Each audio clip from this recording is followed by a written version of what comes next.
La situation, elle est improbable. Dans le dernier épisode, j'étais au désert des Bardenas et je voulais te faire une sorte de petit épisode comme ça en plein voyage. J'étais sur le trajet entre le Portugal et la France avec plus de 1000 km de route que j'avais rallié finalement en 2 jours.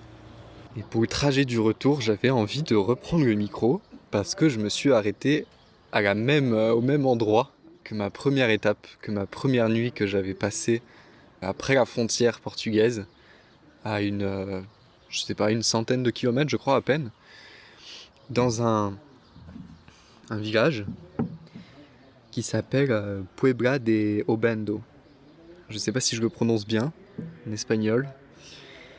Et quand je m'étais arrêté ici à l'aller, c'était parce que en arrivant en voiture, j'avais passé une sorte de petit col et je m'étais dit ça pourrait être bien sympa de dormir là.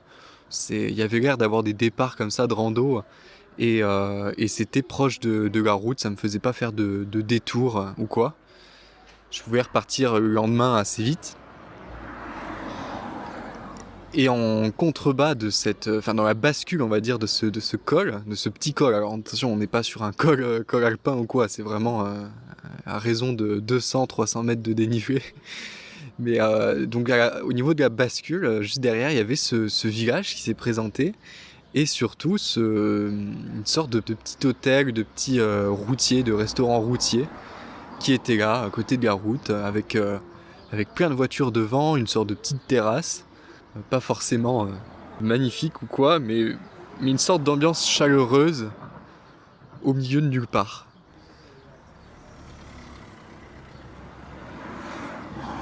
Donc ce petit endroit perdu, je m'y suis arrêté à l'aller et je me suis dit que j'allais m'y arrêter au retour pour le temps que j'allais passer en voiture pour partager l'itinéraire en 2 jours.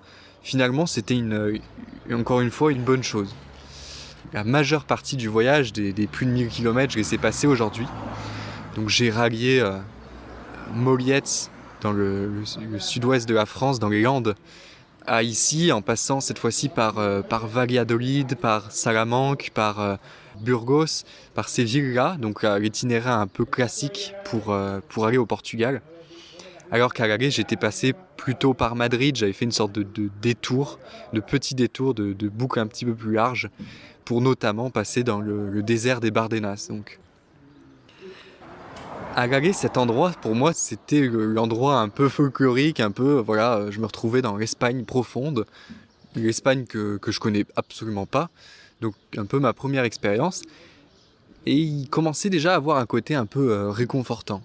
J'étais arrivé vers 19h et la première chose que la responsable qui s'occupe du bar et de la partie restaurant m'a dit, c'était que je devais attendre 2 heures avant de pouvoir commander pour la cuisine parce qu'elle n'ouvrait pas avant 21h.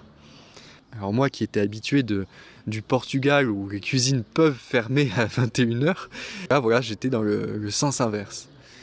Et donc ça c'était à l'aller et au retour je me suis dit voilà, j'ai trop envie d'y retourner. Et mon expérience à la fois pour dormir au niveau du col avait été bonne et juste l'ambiance qu'il y avait m'avait vraiment plu. Et c'est fou parce qu'en fait, ce que je trouve dingue avec le voyage et surtout le voyage solo, c'est on se met tellement dans un état où un rien peut nous réconforter, comme nous rendre inconfortables d'ailleurs, mais voilà, un simple petit geste humain peut nous faire un bien fou. Et trouver un petit peu de vie au milieu de nulle part et après un itinéraire en solo dans une voiture, ça fait du bien et en fait en s'y arrêtant une seule fois, on s'y attache très vite. Je trouvais ça dingue qu'au milieu de l'Espagne, au milieu de n'importe où, dans un endroit qui est magnifique, avec des décors incroyables, plus ou moins à la même heure, je m'y arrête une nouvelle fois et je me sens un petit peu comme à la maison. J'ai déjà des souvenirs ici. Après cet itinéraire où je suis passé par... c'est 1000 km, ça fait quand même une sacrée distance, ça fait beaucoup d'autres étapes, ça fait beaucoup d'autres choses que j'ai vues et d'autres rencontres. Et de me dire que j'ai visé et que de nouveau j'atterris dans cet endroit, au milieu de nulle part, c'est-à-dire qu'à 10 km près, je pourrais passer à gauche ou à droite. L'Espagne est grande et il y a tellement d'autres choses. Et entre-temps, je suis allé en France, j'ai profité là-bas pendant 3 jours. Donc je sais pas, le sentiment, je le trouve unique et Et j'ai presque envie de dire que je comprends pas comment ça puisse pas être ce qui anime tout le monde. Je sais pas toi si ça t'anime. C'est un épisode enregistré à côté de la route. C'est incroyable. Mais voilà, cette petite expérience de vie, cette petite maison au milieu de nulle part, très éphémère, et ce petit truc, là, je sais pas comment le dire, comment le définir, ni le qualifier. Et ce petit souffle, on va dire, ce petit bol d'air qui se trouve là, cette petite bulle, elle me plaît. Et le trajet du retour, pour moi, surtout en voiture, c'est jamais facile, à vrai dire. Là, dans 2 jours, je dois décoller pour Seattle, aux États-Unis, et pour Vancouver aussi. Après, je ferai comme ça un voyage en 2 étapes. Donc l'aventure continue, et pourtant, voilà, un voyage, quand il y a un trajet retour, c'est jamais facile pour moi. En tout cas, il y a toujours un petit peu plus de déprime qu'à l'aller, forcément. Et savoir que voilà, ce petit village existe et que j'allais m'y arrêter, que ça allait être mon étape du jour, ça m'a réconforté énormément, et je sais que ça fera partie des choses que je retiendrai. Et c'est ça que je trouve aussi dingue, c'est que un voyage, on peut y mettre tout ce qu'on veut, on peut y programmer tout ce qu'on veut. C'est toujours l'inédit, c'est toujours l'inconnu et ce qui est absolument pas prévu qu'on retient souvent. Et c'est souvent ces moments où on se sent pas vraiment à notre place, où on découvre du nouveau, du neuf, de l'inédit et aussi de l'inconnu toujours, qu'on retient et qu'on profite. C'est ces petites montagnes russes qu'on se crée avec ces petits moments de down où voilà, où on s'ennuie un petit peu, où on se sent un petit peu seul en voiture, où on sait pas trop où est-ce qu'on s'engouffre pendant ces 1000 km de traversée de l'Espagne.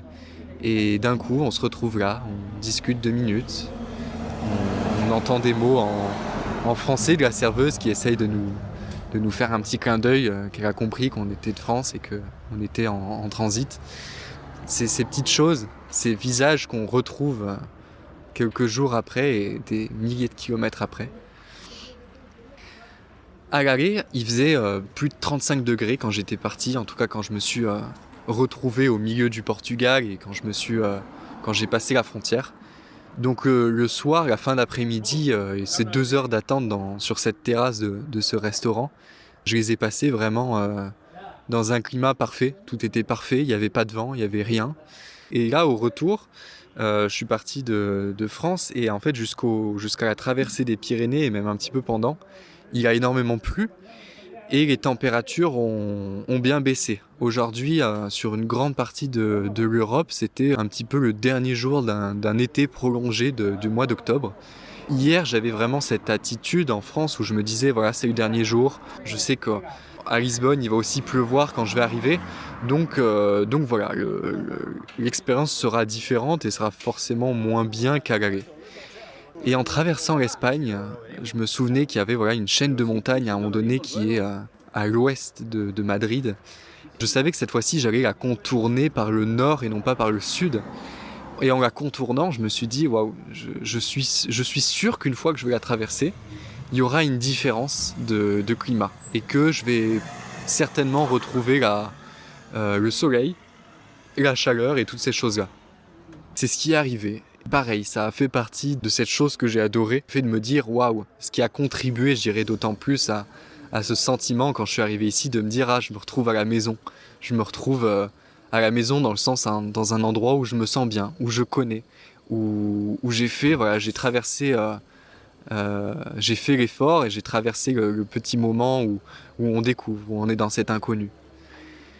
Ça fait partie de ces petits détails, je sais pas si tout le monde les voit, mais moi j'en suis pleinement conscient à chaque fois, et c'est ce que j'aime dans les voyages, c'est pouvoir donner à manger, on va dire, à ma sensibilité et à ces petites choses-là, ces petites bonnes nouvelles qu'on se construit soi-même, qu'on vient ajouter, qui viennent de nulle part, qu'on vient décider que c'est une bonne nouvelle et non pas un simple détail où on passerait à côté. Je me retrouve ici sur cette terrasse, derrière moi il y a toujours ces amis, ces personnes âgées qui se retrouvent pour jouer aux dominos. Et ces familles aussi, c'est ce que je trouve assez génial ici dans ce restaurant, c'est que C'est tellement le seul endroit en fait que les gens viennent s'y retrouver. Ils viennent en voiture, je sais pas combien de kilomètres ils font, mais ils viennent s'y retrouver et ils viennent prendre un verre ou attendre aussi 21h et manger quelque chose avant de rentrer. Je l'ai vu donc lundi soir, là je le vois le vendredi soir, non le samedi soir même. Et c'est la même ambiance, donc j'imagine que c'est comme ça, peut-être même toute l'année. En tout cas, je pense que j'y repasserai, j'espère. J'espère que je pourrai y repasser parce que maintenant, voilà, ça fera partie de ces petits endroits, ces petites excuses pour reprendre la route, pour reprendre le chemin du voyage. Bref, en tout cas, j'ai rapidement écouté l'enregistrement que j'avais fait au désert des Bardenas.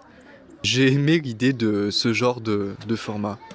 Alors qui change pas beaucoup, mais voilà, qui est un petit peu plus actif, qui est aussi un petit peu plus spontané. J'ai aucune note avec moi. Une nouvelle fois, j'ai pas forcément voilà quelque chose de très précis à te dire. C'est plus une expérience et une petite vision pour toi de mes voyages, de mes aventures. J'espère que tu vas bien et n'hésite pas, toi, à me dire si tu as comme ça aussi des endroits où t'aimes passer et repasser parce que voilà, tu les as découverts un jour sur la route ou d'une autre façon.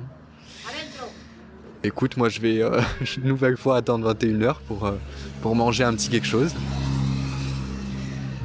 Après ça, j'irai me reposer un petit peu encore là-haut, au niveau de ce col, avec mon sac de couchage et mon petit matelas. Et demain, donc retour à Lisbonne. C'est fou, j'aurais réalisé ce rêve qui était de pouvoir faire ce trajet France-Portugal.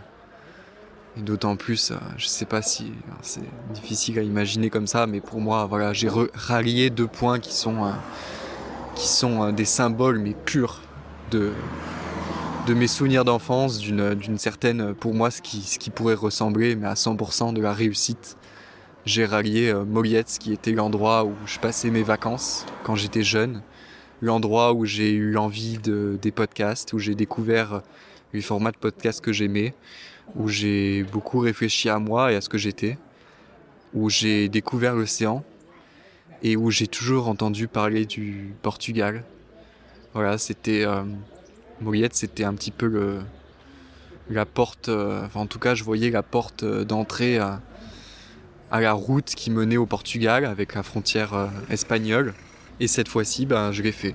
Et c'est aussi beau que le pèlerinage que j'avais fait pour rejoindre Guarda, un petit village à côté de Guarda, Bendade, le village de ma grand-mère. Donc voilà, cette année est vachement rythmée sur des voyages qui sont plutôt tournés vers le passé, on va dire, d'une certaine façon, où j'essaye de faire des voyages un petit peu introspectifs aussi et au regard de ma famille, de ma jeunesse, de ce genre de choses. Je suis content, d'ici quelques jours je repars aux États-Unis, côte ouest, et au Canada, à Vancouver. Je vais voir si je peux emmener le micro avec moi. Je sais pas si tu te souviens, mais j'avais pu faire un épisode à Vancouver, qui était à l'époque sur le confinement, sur mes leçons du confinement. Je rejoins là-bas une amie, Julia, qui s'est installée là-bas. On s'est connus à Toronto. On vivait là-bas et depuis, elle s'est installée à Vancouver. Moi, je suis rentré à l'époque en France, à Montpellier. Donc je l'ai pas vue depuis tout ce temps. Ça va être une belle expérience. J'hésiterai pas à te faire le point si jamais il y a des choses cool à dire sur tout ça. Et je te dis à la prochaine et je t'invite fortement, de n'importe quelle façon que ce soit, à voyager.